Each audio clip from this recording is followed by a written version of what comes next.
दोस्तों, आप सभी ने देखा कि इज़राइल नाम के शैतान ने गाजा पर हमला करके गाजा का क्या हाल कर दिया है।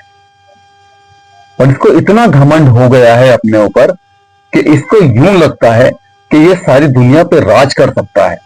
लेकिन ऐसा नहीं हो सकता दोस्तों, ऐसा नहीं हो सकता। सभी को ताकत मिलती है, लेकिन ताकत का गलत इस्तेमाल करने वाला शख्स हमेशा बर्बादी के रास्ते पर चल रहा होता है। इन्होंने खुद को इतना ताकतवर समझा कि दुनिया को ही इन्होंने छोटा समझ लिया। ये जो भारत के अंधभक्त हैं और जो सपोर्ट कर रहे हैं इजराइल का, ये तुम्हारे भी नहीं है, ये यहूदी हैं।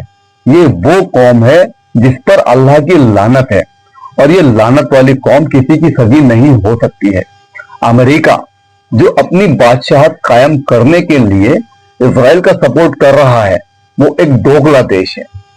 वो एक ऐसा देश है जो अपने नफे के लिए कुछ भी कर सकता है। दोस्तों, इसी इजराइल ने अमेरिका का साथ लेकर हमला कर दिया ईरान के ऊपर। काफी वक्त से तनातनी चली आ रही थी और ईरान ने भी हमला किया। अभी इजराइल ने हमला किया तो इजराइल के हमले में कुछ लोग उनके हलाक हो गए, शहीद हो गए। लेकिन ईरान डरने वाला नहीं है। ईरान ने भी ऐसी मिसाइलें छोड़ी हैं, ऐसा मिसाइल अटैक किया है कि इजराइल के रिपोर्टर कह रहे हैं इससे पहला ऐसा नुकसान इजराइल में कभी नहीं हुआ जैसा कि इस बार हुआ है। वो भी ईरान है, कोई मामूली देश नहीं है। ईरान के परमाणु संयंत्रों पर इन्होंने हमला किया, परमाणु साइटों पर इन्होंने हमला किया।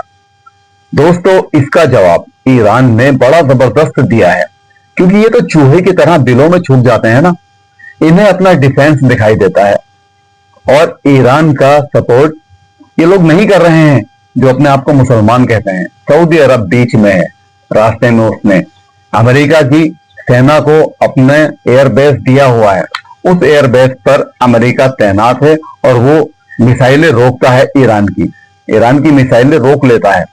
लेकिन दोस्तों, फिर भी ईरान की मिसाइलों में इतनी ताकत और इतनी पावर है कि इतने सारे लोगों का सीना चीर के डायरेक्ट इजराइल की छाती पर गिरी है, और इजराइल की छाती पर गिरकर तहलका मचा दिया है, उधम मचा दिया है।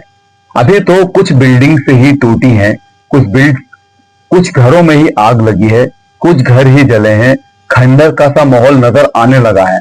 और जबरदस्त तरीके से अगर ईरान ने हमला कर दिया इजराइल पर, तो इजराइल वो चूहा है जो बिलों में छुपेगा जाकर, और बिलों में छुपने के बाद भी उसे नहीं छोड़ेगा ईरान। ये लड़ाई और झगड़ा इजराइल खुद ही बढ़ा रहा है। वो जो शैतान है ना, नेतन्याहू शैतान, उसने मुसलमानों को नरसंहार किया है। गाजा में आपने देखा होगा, छोटे छोटे बच्चों के ऊपर बम गिराए गए हैं, चिथड़े उड़े हैं, लाशें ढूंढे से नहीं मिली हैं। पन्नियों में भरकर लोगों ने अपने घर वालों को कब्र के अंदर दफनाया है। ये हाल किया है इस जलील इंसान ने। और ये जो अंधभक्त है ना, हमारे भारत के अंधभक्त, ये इसका सपोर्ट कर रहे हैं। अरे ये तुम्हारा भी सगा नहीं होगा, तुम्हारा भी सगा नहीं होगा। और एक बात और सोच लो, हिंदू हो, मुस्लिम हो, सिख हो, ईसाई हो, वो इंसान पहले है। लेकिन आप लोग ऐसा नहीं सोचते हैं। आप लोग तो कमेंट करने चले आते हैं कि इजराइल बड़ा ताकतवर है, मुसलमानों को मिटा देगा, बर्बाद कर देगा। अरे मुसलमान तो कयामत तक भी नहीं मिटने वाला है। ये कितना भी जोर लगा ले, हमारी जमीन पर है। फलस्तीन ने इसको अपने घर में जगह दी, और इस नमक हराम ने किया क्या है फलस्तीन के साथ, आपने देखा। फलस्तीन को ही बर्बाद कर दिया, उनके घर पर कब्जा कर लिया, ताकतवर बन बैठा। मुसलमान लापरवाह होता है दोस्तों, मुसलमान लापरवाह होता है। जब वो 2 रोटी चैन से खाता है तो वो कुछ नहीं दिखता उसे, वो बस अपने खाने पीने में मस्त रहता है। ये मुसलमान मस्त रहे, इन्होंने ना अपनी कोई तैयारी करी, ना कोई डिफेंस तैयार किया, कुछ नहीं, बस और अपने खाते पीते रहे। इजराइल तैयारी करता रहा, लड़ने की उसे लड़ना था। उसने बंकर बनाए, अपने बिल बनाए, अपनी जनता को बिलों के अंदर घुसेड़ दिया, डिफेंस सिस्टम तैयार किया, ताल्लुकात अच्छे किए अपने। लेकिन मुसलमानों ने कोई बात नहीं, अल्लाह है हमारा, अल्लाह है मुसलमानों का, वो पालने वाला है, वो देने वाला है, वो सब कुछ करने वाला है।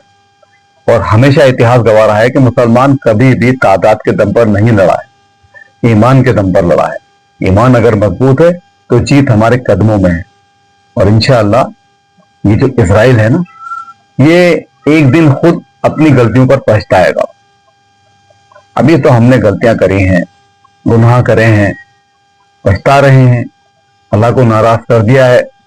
कभी तो अल्लाह हमसे राजी होगा, हम अपने अमाल सही करेंगे इंशाअल्लाह।